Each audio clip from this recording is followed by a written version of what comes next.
Buenas tardes. Muchas gracias. Hoy estoy acá para decirles que Occidente está en peligro. Está en peligro porque aquellos que supuestamente deben defender los valores de Occidente se encuentran cooptados por una visión del mundo que inexorablemente conduce al socialismo y, en consecuencia, a la pobreza. Lamentablemente, en las últimas décadas, motivados por algunos deseos bien pensantes de querer ayudar al prójimo y otros por el deseo de pertenecer a una casta privilegiada, los principales líderes del mundo occidental han abandonado el modelo de la libertad por distintas versiones de lo que llamamos colectivismo. Nosotros estamos acá para decirles que los experimentos colectivistas nunca son la solución a los problemas que aquejan a los ciudadanos del mundo, sino que, por el contrario, son su causa. Créanme, nadie mejor que nosotros los argentinos para dar testimonios de estas dos cuestiones. Cuando adoptamos el modelo de la libertad, allá por el año 1860, en 35 años nos convertimos en la primer potencia mundial, mientras que cuando abrazamos el colectivismo, a lo largo de los últimos 100 años, vimos cómo nuestros ciudadanos comenzaron a empobrecerse sistemáticamente hasta caer en el puesto número 140 del mundo.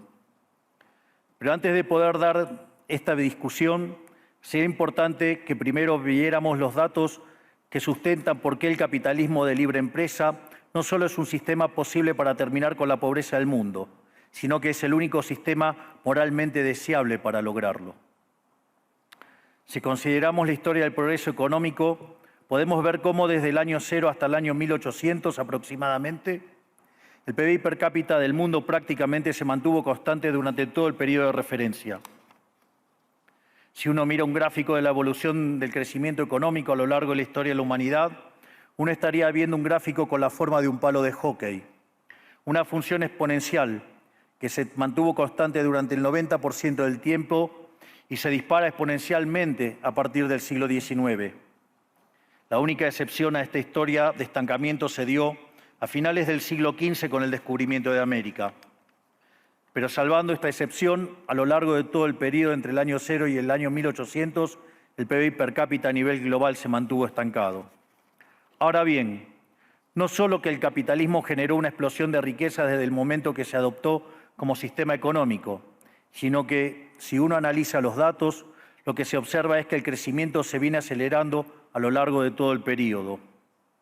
Durante todo el periodo comprendido entre el año 0 y el 1800, la tasa de crecimiento del PBI per cápita se mantuvo estable en torno al 0,02% anual, es decir, prácticamente sin crecimiento. A partir del siglo XIX, con la Revolución Industrial, la tasa de crecimiento pasa al 0,66%. A ese ritmo, para duplicar el PBI per cápita, se necesitarían crecer durante 107 años. Ahora bien, si observamos el periodo entre 1900 y 1950, la tasa de crecimiento se acelera al 1,66% anual. Ya no necesitamos 107 años para duplicar el PBI per cápita, sino 66. Y si tomamos el periodo comprendido entre 1950 y el año 2000, vemos que la tasa de crecimiento fue de 2,1% anual, lo que derivaría en que en solo 33 años podríamos duplicar el PBI per cápita del mundo. Esta tendencia, lejos de detenerse, se mantiene viva aún hoy. Si tomamos el periodo entre el año 2000 y el 2023, la tasa de crecimiento volvió a acelerar el 3% anual, lo que implica que podríamos duplicar nuestro PBI per cápita en el mundo en tan solo 23 años. Ahora bien, cuando se estudia el PBI per cápita desde el año 1800 al día de hoy, lo que se observa es que luego de la Revolución Industrial, el PBI per cápita mundial se multiplicó por más de 15 veces, generando una explosión de riqueza que sacó de la pobreza al 90% de la población mundial. No debemos olvidar nunca que para el año 1800, cerca del 95% de la población mundial vivía en la pobreza más extrema, mientras que ese número cayó al 5% para el año 2020, previo a la pandemia. La conclusión es obvia. Lejos de ser la causa de nuestros problemas, el capitalismo de libre empresa como sistema económico es la única herramienta que tenemos para terminar con el hambre, la pobreza y la indigencia a lo largo y a lo ancho de todo el planeta. La evidencia empírica es incuestionable.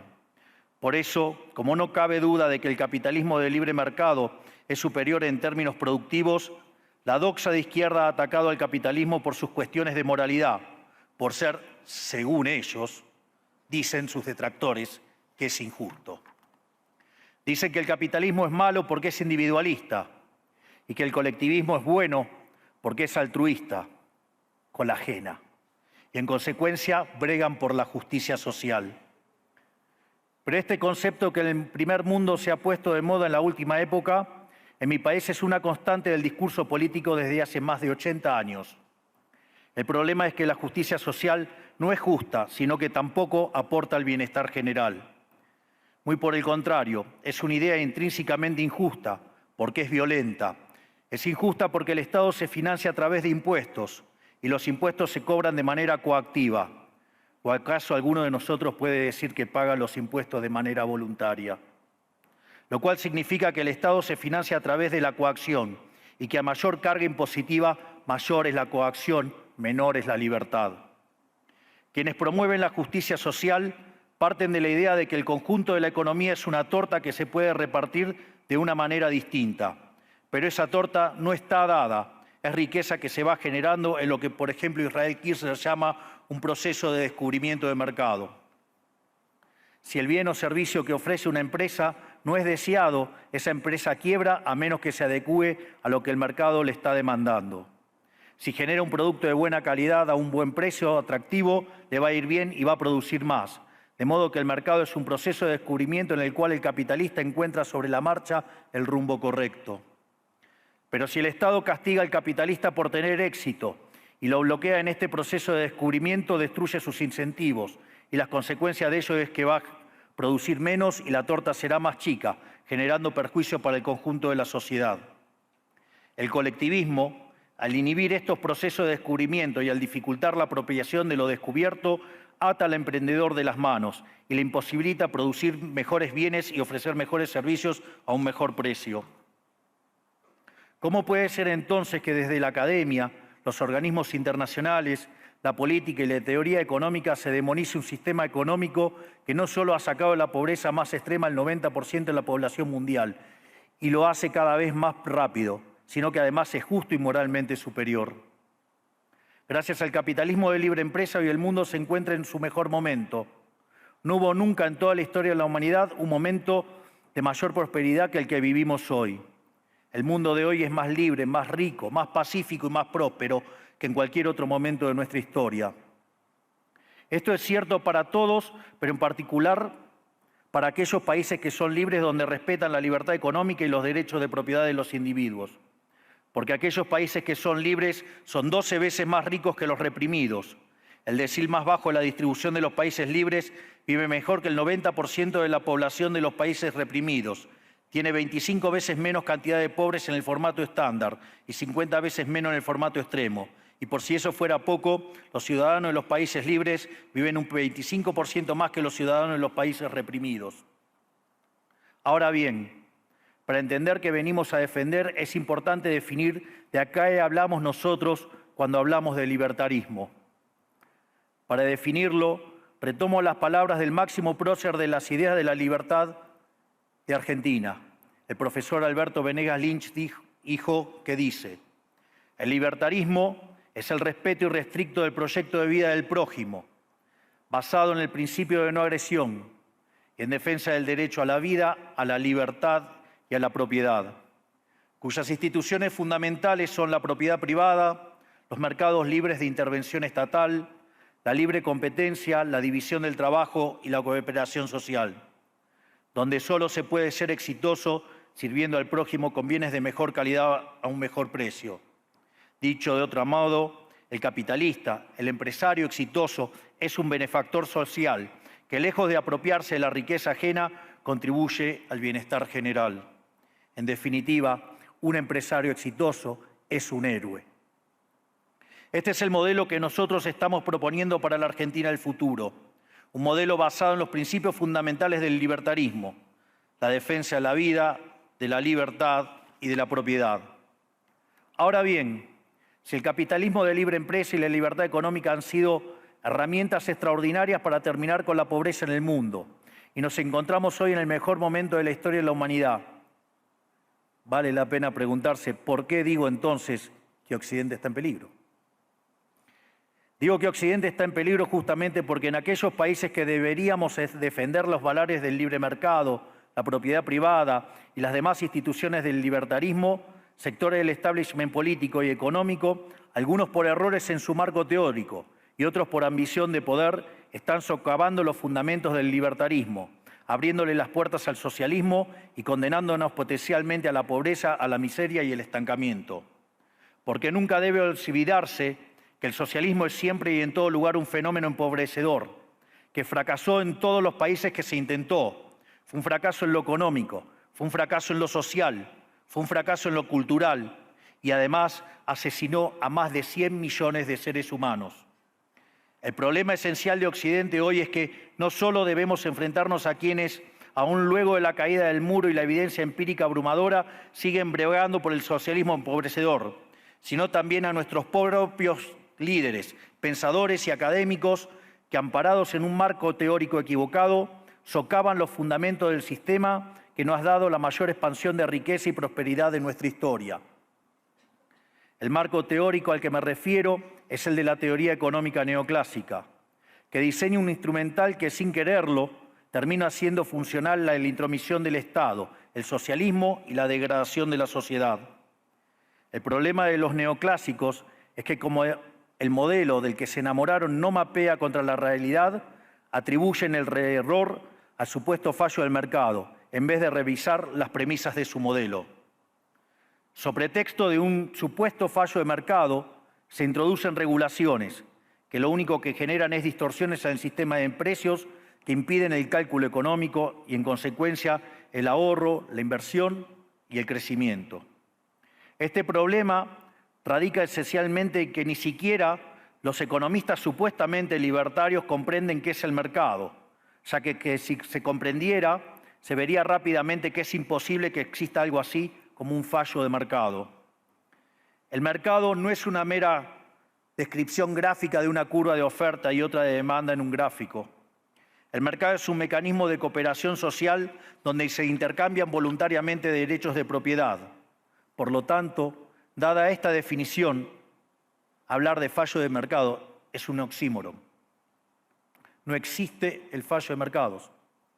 Si las transacciones son voluntarias, el único contexto en el que puede haber un fallo de mercado es si hay coacción. Y el único con la capacidad de coaccionar de manera generalizada es el Estado, que tiene el monopolio de la violencia. En consecuencia, si alguien considera que hay un fallo de mercado, les recomendaría que revisen si hay intervención estatal en el medio. Y si encuentran que no hay intervención estatal en el medio, les sugiero que hagan de nuevo el análisis porque definitivamente está mal. Los fallos de mercado no existen. Un ejemplo de los supuestos fallos de mercado que describen los neoclásicos son las estructuras concentradas de la economía. Sin embargo, sin funciones que presenten rendimientos crecientes a escala, cuya contrapartida son las estructuras concentradas de la economía, no podríamos explicar el crecimiento económico desde el año 1800 hasta hoy. Fíjense qué interesante.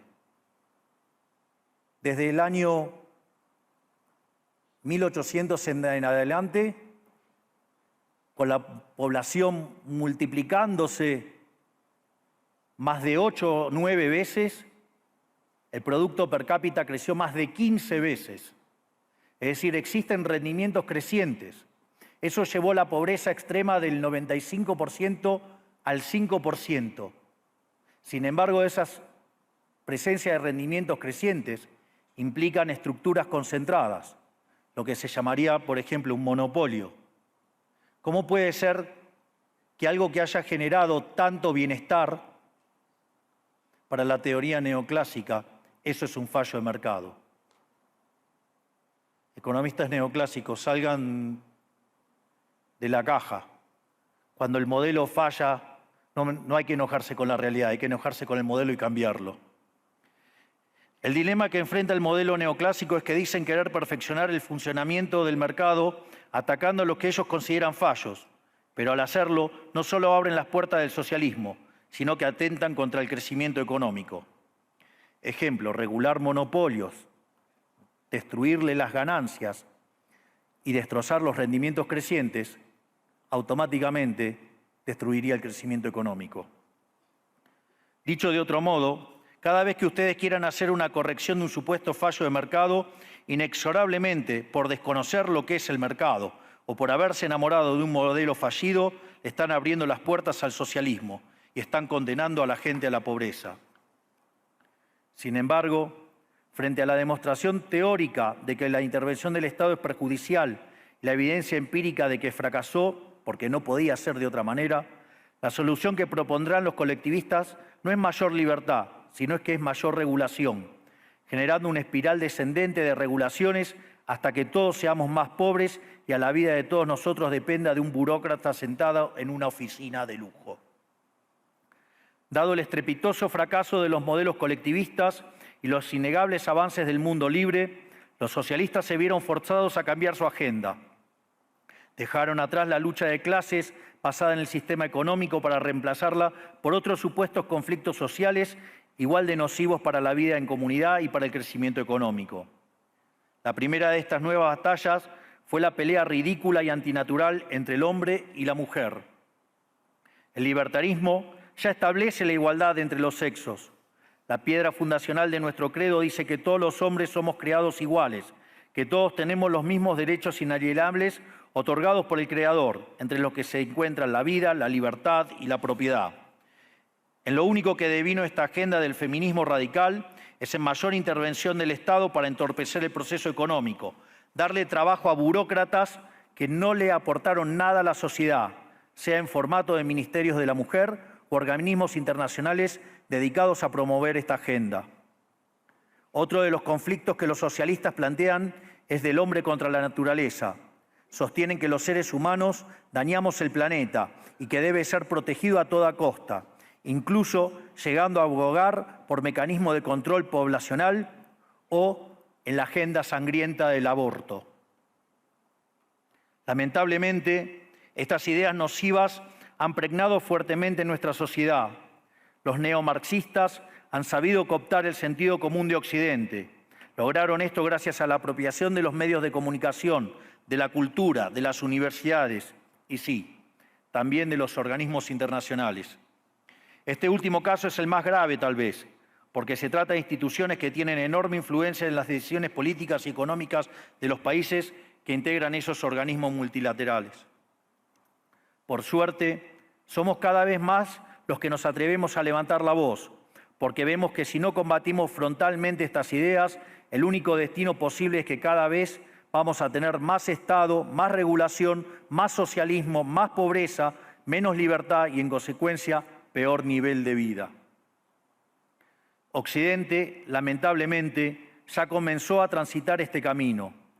Sé que a muchos les puede sonar ridículo plantear que Occidente se ha volcado al socialismo, pero solo es ridículo en la medida que uno se restringe a la definición económica tradicional del socialismo, que establece que es un sistema económico donde el Estado es el dueño de los medios de producción.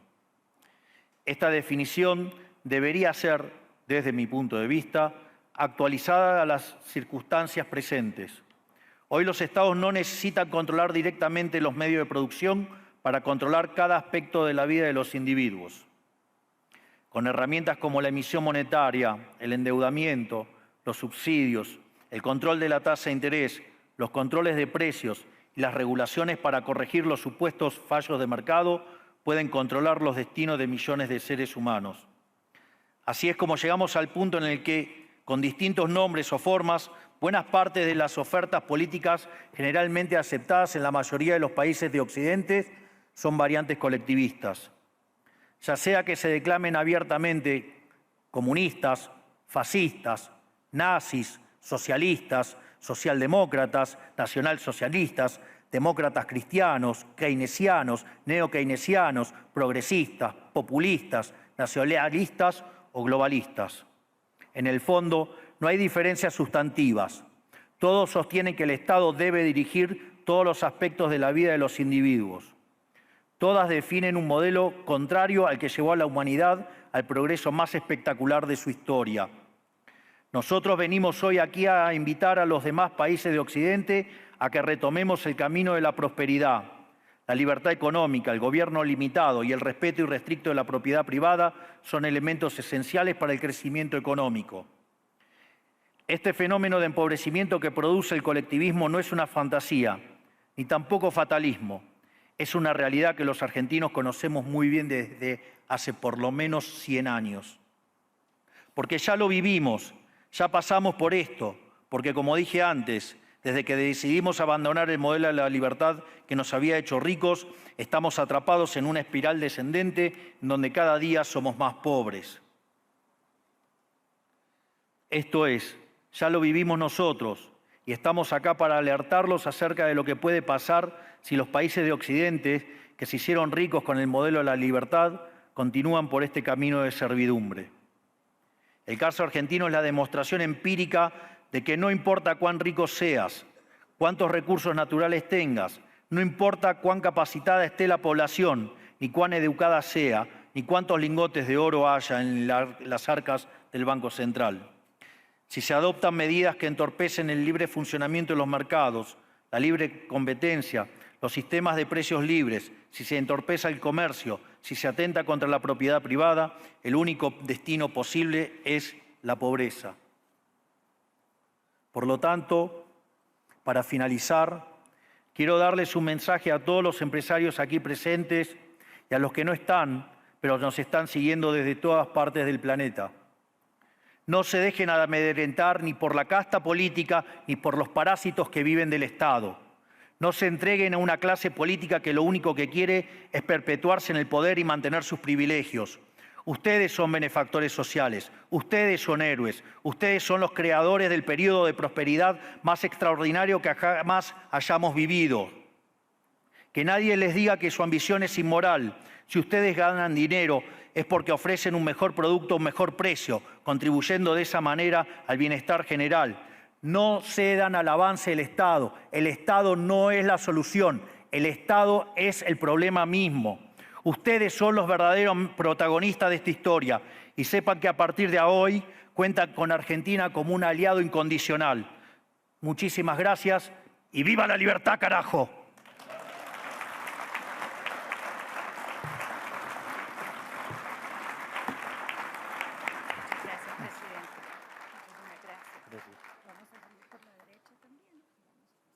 Fantástico. Gracias.